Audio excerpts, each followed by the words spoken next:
Dust crusted the edges of the classified file. Major Harris tapped his pen against the desk, staring at the impossible flight logs of Captain Rachel Cole. Nobody pulls a crippled Black Hawk out of a hot zone blind. He thought she was a fraud. Then he read the mission date. Major David Harris stared at the manila folder. Nellis Air Force Base was baking under a 110-degree sun, but his office felt like a meat locker. He liked it that way. The aggressive air conditioning kept the inflammation in his lower spine manageable. 4 fused vertebrae. That was the lingering price of a hard landing in Kandahar 7 years ago. He tapped a heavy brass pen against the desk. Captain Rachel Cole. The Promotion Review Board wanted Harris to sign off on her transfer to the 24th Special Tactics Squadron. Elite. Untouchable. The most demanding rotor wing detachment in the military. Cole's file was sitting in front of him, thick and heavy, full of commendations that made Harris's teeth grind together. He flipped a page. The paper rasped loudly in the quiet room. Nighttime extraction under zero illumination conditions. 3 RPG hits to the tail boom. Maintained hover for 8 minutes while taking sustained small arms fire. Harris tossed the pen down. It clattered against his ceramic coffee mug. "Garbage," he muttered to the empty room. He knew exactly what a rocket-propelled grenade did to the aluminum skin of a UH-60 Pave Hawk. It didn't leave you hovering for 8 minutes. It turned the tail rotor into shrapnel and sent you spinning into the dirt at 2,000 feet a minute. He had attended the closed casket funerals of better pilots who had taken a lot less fire. He leaned back, the leather of his chair squeaking. Harris wasn't a bad man, but he was a deeply tired one. He had spent 2 decades watching the military machine turn decent pilots into mythological figures for public relations campaigns and recruitment posters. He hated the inflation of combat logs. He despised the new breed of aviators who treated war like a simulator, relying on automated avionics and embellished after-action reports to fast-track their careers. He looked at her official photograph. Captain Cole didn't look like a hotshot maverick. She looked exhausted, thin face, pale eyes, hair pulled back so tightly it looked painful. There was no swagger in her posture. He hit the intercom button on his desk. "Sergeant Brooks, send Captain Cole in." A moment later, the heavy wooden door clicked open. Cole walked in. She was shorter than Harris expected. She wore a standard green flight suit. The fire-resistant fabric faded white at the knees and elbows from years of wear. She didn't march. She walked with a subtle, almost imperceptible drag in her left step. "Major," she said. Her voice was completely flat, not disrespectful, just devoid of any spare energy. "Captain, have a seat." She sat. She didn't slouch, but she didn't sit at rigid attention either. She simply settled into the chair like someone who had spent thousands of hours strapped into a vibrating aluminum box and knew how to conserve her physical strength. Harris opened the file, sliding it across the desk. "I'm looking at your logs from your 2019 deployment to Helmand, specifically a medevac on August 12th. Your commander wrote you up for a Distinguished Flying Cross." "Yes, sir. He says you lost your primary hydraulics and still managed to auto-rotate into a dry riverbed, saving a squad of Marines." Harris leaned forward, resting his elbows on the desk, locking eyes with her. "I flew Pave Hawks for 15 years, Captain. You lose primary hydraulics at 500 feet. You don't steer into a riverbed. You become a 10-ton brick." Cole looked right back at him. Her eyes were a washed-out hazel, unblinking. We had secondary hydraulics for about 12 seconds, sir. I didn't steer. I pushed the cyclic forward and let the nose drop to keep the blades turning. We fell. The riverbed just happened to be where gravity put us. Harris narrowed his eyes. You're saying it was luck. I'm saying the rotor inertia cushioned the impact just enough so our spines didn't snap through our flight helmets, Major. It wasn't flying. It was falling with style. No bravado. No eager defense of her own heroism. Harris felt a brief flicker of surprise, but he quickly smothered it with his deep-seated cynicism. Anyone could play humble for a promotion board. What about October 14th, 2014? Harris flipped to the back of the file. There's a 6-month gap in your operational record here. JSOC attachment. I have your total flight hours, 12 hours logged in a single night, but the mission details are entirely blacked out, redacted. Cole's posture tightened, just a fraction, a slight defensive shift of her shoulders. You know how JSOC non-disclosure agreements work, sir. I do, Harris said. I also know that 12 hours of flight time in a single night in Kunar province usually means someone is sitting on the tarmac, padding their engine hours to look good for a review board. Cole didn't flinch, but the sudden, sharp coldness settled into her expression. My engines were running for 12 hours, Major. My rotors were turning. Doing what? Following orders. Harris sighed, aggressively rubbing the bridge of his nose. The overhead fluorescent lights were giving him a headache. Captain, I am supposed to recommend you for the most elite aviation unit in the world. I can't do that based on blank pages and a medevac where you admit you just let the bird fall out of the sky. I need to know you can fly when the sky is falling apart, not just that you can get lucky. Cole stood up, slowly. With respect, Major, my flight logs are accurate. If the board requires unredacted JSOC files, they can request them from the Pentagon. I do not have the authority to give them to you. Are you dismissing yourself, Captain? I have a live-fire training flight in 20 minutes, sir, unless you're ordering me to stay. Harris stared at her. She wasn't backing down, but she wasn't fighting him either. She simply didn't care about his opinion of her. Go, he said. Cole turned and walked out. The door clicked shut, sealing the cold air back inside the room. Harris sat alone for a long time. The mechanical silence of the office felt heavier now. He looked back down at the thick black bars of ink covering the October 14th mission. He reached for his encrypted desk phone. He knew people at Special Operations Command.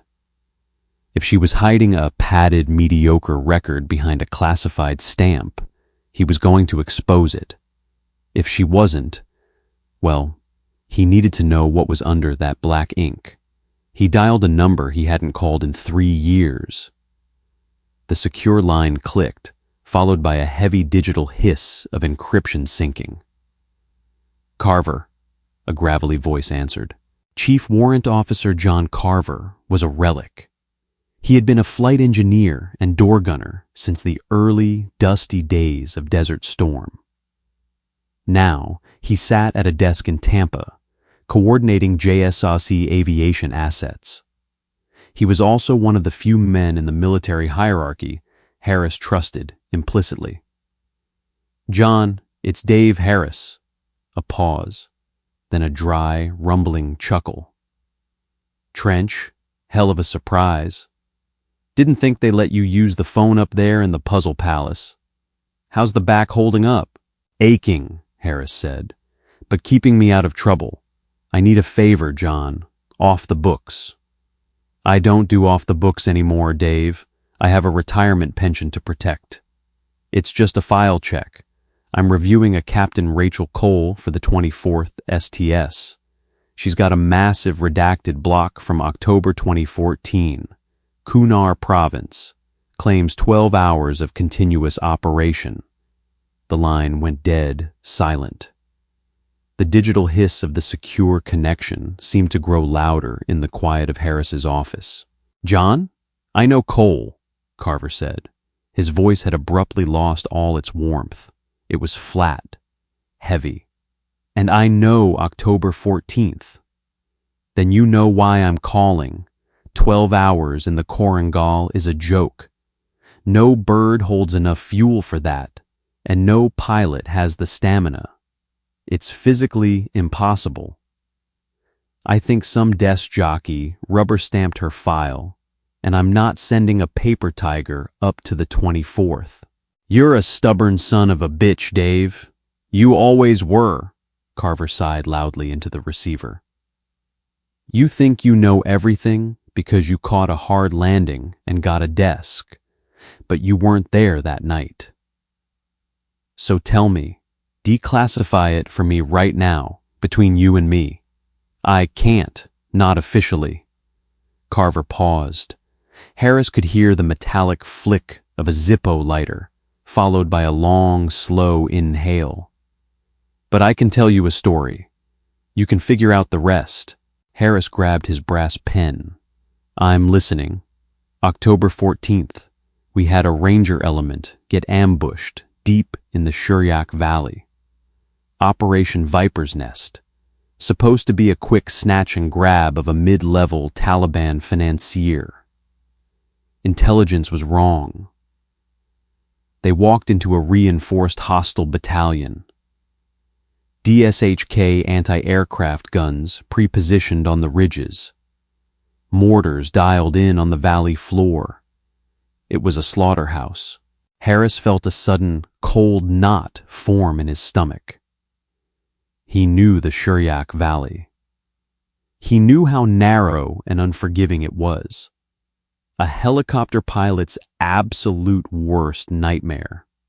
High, jagged peaks, unpredictable wind shears that could flip a chassis, and only one way in or out. "Weather rolled in," Carver continued, his voice tight. "Class 5 dust storm mixed with freezing rain. Visibility dropped to less than 50 feet. Ground command called off the extraction. Told the Rangers to dig into the mud and wait for morning." "They wrote them off," Harris said softly. "They had to. You send birds into that valley in that weather with that much lead flying around. You're just adding dead pilots to the casualty list. Command grounded all flights. Total operational stand-down." "But Cole's log says she flew." "Cole was flying a slick HH-60, no external tanks, running on fumes from a previous patrol," Carver said. "She was sitting at forward operating base Fenty. When the stand-down order came over the wire, her commander told her to shut down the engines." "She refused?" "No, she didn't say a word. She just keyed her mic, told the tower she was experiencing a sudden radio malfunction, and lifted off into the blind." Harris stopped breathing for a second. "She went rogue? Into a hot valley in zero-viz?" "She didn't have navigation. The dust was so thick, it was bouncing the terrain-following radar back as a solid wall. She flew the river, down in the ditch, 50 feet off the deck, navigating purely by the moonlight reflecting off the white water. When she hit the valley, the DSHKs opened up. They couldn't see her, but they could hear the rotors echoing off the rocks." Harris closed his eyes. He could picture it with terrifying clarity. The deafening roar of the twin GE turbines. The violent, bone-rattling shaking of the airframe. The heavy tracer rounds cutting through the dust like laser beams, hunting blindly in the dark. The sheer, suffocating terror of flying a 10-ton machine through a narrow canyon you couldn't even see. "She took a hit to the tail boom on the first pass," Carver said. An RPG splashed against the rock face next to her, and the shrapnel shredded her vertical stabilizers. That's the part in her file you thought was garbage. Harris looked down at the file resting on his desk. 3 RPG hits. Maintained hover. How did she stay in the air? Harris asked, his voice dropping to a whisper. She didn't fly it, Dave. She fought it. She physically muscled that bird for 4 hours. She made 3 trips. 3.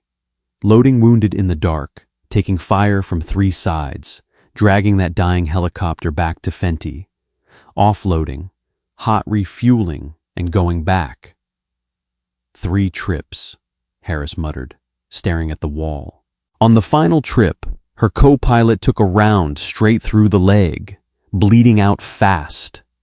She flew the last extraction single pilot, held a hover over a loose scree slope while the last Rangers climbed up the landing skids. The cyclic was shaking so violently it fractured her wrist. She didn't report the break until 3 days later. Harris looked at the official photograph of Captain Rachel Cole again. The tired eyes, the slight limp. It wasn't the look of a pilot who lacked swagger. It was the look of a pilot who had spent everything she had in the dark and never asked anyone for change. Why was it redacted? Harris asked. Because she directly disobeyed a stand-down order from a 2-star general. By all rights, she should have been court-martialed and stripped of her wings. But she saved 22 men that night. You can't court-martial the savior of an entire platoon without causing a media firestorm. So, JSOC buried it. They scrubbed the mission logs, gave her a quiet, classified commendation, and swore everyone to secrecy. Harris swallowed hard. The thick cynicism that had defined his career for years suddenly felt incredibly brittle, cracking under the weight of Carver's words. Dave, Carver's voice softened slightly over the static. Do you know which Ranger unit was trapped in that valley? Harris frowned, leaning closer to the phone. No, the file just says JSOC attachment. It was Charlie Company, 2nd Battalion. The heavy brass pen slipped out of Harris's fingers. It hit the floor and rolled across the linoleum, the metallic sound echoing sharply in the silent office. Charlie Company. Harris's younger brother Michael had been in Charlie Company. Michael had come home from that exact deployment in 2014 with a Purple Heart, a shattered femur, and severe PTSD. For years, Michael had rambled about a ghost helicopter that had dropped out of a blinding dust storm and pulled him off a bloody ridge when he thought he was going to die. Michael had never known the pilot's name. None of the survivors did. Dave, you still there? Harris couldn't speak. His throat felt like it was packed with wet sand. He looked at the file on his desk, at the name typed neatly at the top. Captain Rachel Cole. He had just looked the woman who saved his brother's life in the eye and practically called her a liar. The dial tone hummed in Harris's ear, a flat digital drone that perfectly matched the sudden emptiness in his chest. He slowly placed the receiver back on its cradle. The mechanical click echoed in the refrigerated silence of his office. He stared at the manila folder. Captain Rachel Cole. His hands were completely still.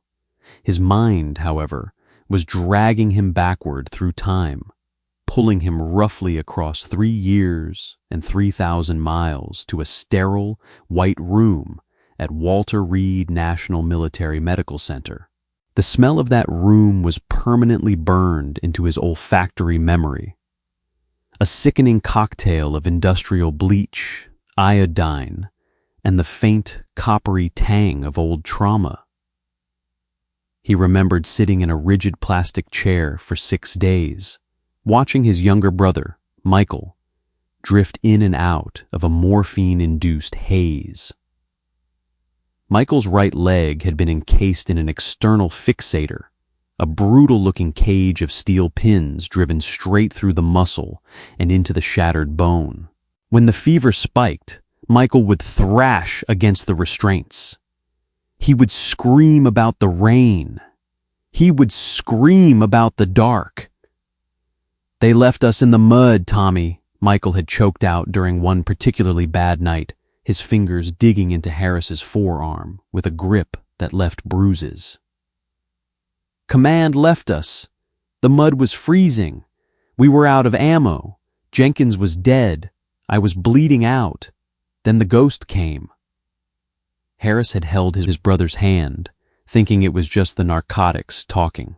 No lights, no radio, just the sound of the rotors tearing the air apart, Michael had whispered, his eyes wide and unseeing, fixed on the ceiling tiles. "Dropped right out of the hail, tail taking fire, never saw the pilot, just a ghost ship. The ghost pulled us out of the grave." Harris swallowed hard, the memory dissolving back into the cold reality of his Nellis Air Force Base office. He looked down at his own hands. They were shaking. For 3 years, he had harbored a quiet, toxic bitterness toward the military machine. He had hated the top brass who had written off a platoon of Rangers to avoid risking expensive aviation assets. He had hated the hotshot pilots who logged safe hours in the daylight while infantry bled out in the dark. That cynicism had become his armor. It was how he survived sitting behind a desk while his spine ground itself to dust, and he had just weaponized that exact cynicism against the one person who had defied the machine to save his own blood. He glanced at the digital clock on the wall. 14:15. Cole had said she had a live fire training flight in 20 minutes. That was nearly 25 minutes ago. If she was running on schedule, she would be strapping into the cockpit right now, spooling up the turbines. Once she lifted off, she was gone. Her transfer paperwork would default to a denial without his signature, and the 24th Special Tactics Squadron would lose the best pilot they never knew they had. Harris pushed his chair back. It screeched against the linoleum. He didn't grab his cover. He didn't lock his desk. He just grabbed the manila file, shoved the brass pin into his flight suit pocket, and shoved through the heavy wooden door of his office. He hit the central corridor at a fast walk. By the time he reached the double doors leading to the flight line, the dull ache in his fused vertebrae had flared into a sharp, electric burning. He ignored it. He hit the push bar on the door, and the Nevada afternoon slammed into him like a physical blow. The heat on the tarmac was staggering. It radiated off the concrete in shimmering, watery waves, distorting the shapes of the hangars in the distance. The air tasted of burnt kerosene and hot asphalt. The deafening roar of an F-15 Strike Eagle executing a vertical climb rattled the fillings in his teeth, but Harris didn't look up. He kept his eyes locked on the rotary wing pads at the far end of the apron. He saw the HH-60G Pave Hawk sitting on pad 4. Its dark green paint absorbed the sun, looking predatory and heavy against the flat desert landscape. A lone figure in a faded flight suit was walking the perimeter of the aircraft. Captain Cole. She wasn't rushing. She was performing her pre-flight inspection with a deliberate, surgical precision. Harris slowed his pace as he approached, fighting to control his breathing. He watched her run a gloved hand along the hydraulic lines of the landing gear strut. She didn't just look at the machine, she felt it. She was searching for weeping fluids, hairline fractures, or anything that felt mechanically dishonest. This wasn't a pilot checking boxes on a clipboard. This was a pilot who understood that the machine was the only thing standing between her and gravity. The auxiliary power unit, the APU, was already screaming, a high-pitched whine that signaled the helicopter was waking up. Cole ducked under the tail boom, inspecting the camber of the tail rotor blades. The exact spot where, according to Carver, a Taliban RPG had shredded her stabilizers in the Korangal Valley. Harris stopped 20 feet away. The heat radiating off the concrete was soaking his undershirt in sweat. He stood there, holding the file, watching the ghost who had pulled his brother out of the grave. Cole stepped out from beneath the tail section. She wiped a smudge of black grease off her Nomex glove and finally noticed Harris standing on the apron. She didn't salute. The flight line was a no-salute zone, too dangerous for distractions. She simply stood her ground, her posture settling back into that familiar, energy-conserving stillness. Her face was entirely unreadable behind a pair of dark aviator sunglasses. Harris walked forward, stepping into the heavy shadow cast by the Pavehawk's main rotor blades. The temperature dropped 5 degrees, but the noise of the APU made it impossible to speak at a normal volume. "Major," Cole said, raising her voice just enough to cut through the mechanical whine. "If you're here to ground me, you need to talk to the tower. I have a live fire clearance." "I'm not here to ground you," Harris said. He stopped a few feet from her. Up close, the dark circles under her eyes were visible even below the rims of her sunglasses. The exhaustion was bone deep. He held up the manila file. "I made a phone call to Tampa, to a man named Carver." Cole went perfectly still. The slight, almost imperceptible relaxation in her shoulders vanished, replaced by a rigid defensive tension. She didn't reach for the file. She just stared at him. "That was a classified mission, sir," she said, her voice dropping a register, hardening into something sharp and dangerous. "Tampa had no authorization to read you in on Operation Viper's Nest. That is a court-martial offense for whoever opened their mouth." "He didn't send me the file," Harris replied, keeping his tone perfectly even. "He just told me a story about a slick HH-60 that flew into the Shuryak Valley during a zero-visibility dust storm. A pilot who made 3 trips into a DSHK crossfire when a 2-star general ordered her to stay on the ground." Cole looked away, her jaw tightening. She looked out toward the heat haze dancing over the desert scrub. "Old men in Tampa talk too much. It was just a flight, Major. The bird took the hits. I just held the stick." "Don't do that," Harris said sharply. "Don't play the humble card, not with this." She snapped her attention back to him, stepping closer. For the first time, Harris saw real anger crack through her exhausted facade. "You want to know why it's redacted, Major? Because it wasn't heroic. It was a butcher shop. We didn't have external tanks. We barely had radios. I left men in the mud on the first 2 trips because the cabin was too heavy to lift off. I had to look at them and tell them I was leaving them behind. So don't come out here and try to pin a mental medal on my chest to make yourself feel better about signing my transfer." The raw edge in her voice hit Harris like a physical strike. He saw the ghosts in her posture now. He recognized the heavy, suffocating weight she carried because he had seen a different version of it in his brother's eyes for 3 years. "Charlie Company, 2nd Battalion," Harris said quietly over the screaming APU. Cole stopped breathing. The anger drained out of her face, leaving only a stark, hollow shock.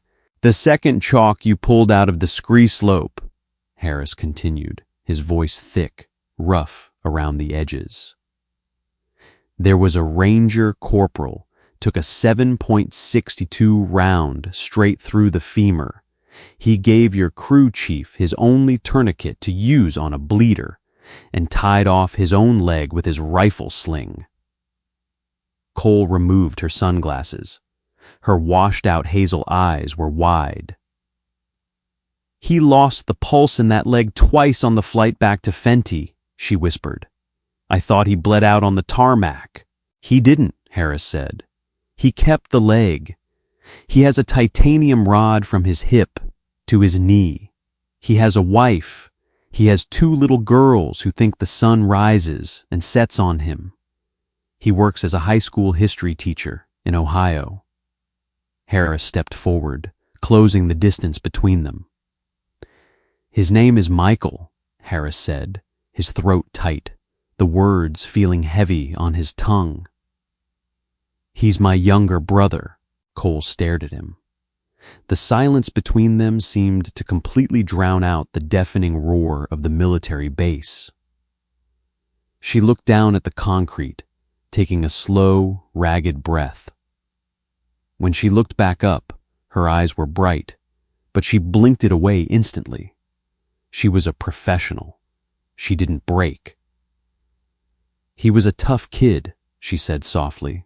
"He survived because you refused to let him die in the dark," Harris said. He flipped the manila folder open. The transfer authorization form was clipped to the left side. "I spent the last 7 years thinking the military only produced cowards and politicians. I thought you were just another resume patter." Harris pulled the heavy brass pen from his pocket. He turned, pressing the folder flat against the green aluminum skin of the Pavehawk's fuselage. He clicked the pen. He signed his name on the authorization line. Fast, heavy strokes. He closed the folder and held it out to her. "The 24th Special Tactics Squadron is getting the best rotor wing pilot in the United States Air Force," Harris said, "and I'm honored to sign the paper." Cole looked at the file. She reached out and took it, holding it firmly against her chest. She didn't smile. She didn't say thank you. Words were entirely insufficient, and they both knew it. Instead, she offered him a slow, sharp nod, a gesture of profound, mutual understanding. "Take care of your back, Major," she said. "Give them hell, Captain." Cole turned and climbed up the side of the aircraft, sliding into the right-hand seat of the cockpit. She strapped in, her hands flying over the overhead console with practiced, blinding speed. The APU whine grew deeper, transitioning into the massive, thundering roar of the twin turbine engines igniting. Harris stepped back out of the rotor arc. The massive blades began to turn, slowly at first, then blurring into a violent gray disk that whipped the desert air into a fierce, artificial hurricane. Dust and grit sandblasted Harris's face, but he didn't blink. He didn't turn away. He stood at attention, his spine straight, ignoring the burning pain in his vertebrae. He threw a crisp, rigid salute. Inside the cockpit, behind the scratched plexiglass, Captain Rachel Cole returned it. The Pavehawk lifted off the concrete, the nose dipping aggressively as it gathered speed. It banked hard to the west, accelerating toward the jagged mountains on the horizon, leaving Harris standing alone on the baking tarmac, watching the ghost ride away into the sun. That wraps up the incredible story of Captain Cole and the true cost of quiet courage. Sometimes the bravest acts in military history are the ones hidden beneath black ink and classified stamps. If this story of grit, unsung heroism, and brotherhood hit home for you, smash that like button and share it with someone who needs to hear it. Make sure to subscribe and ring the bell so you don't miss our next deep dive into the realities of the front lines. See you next time.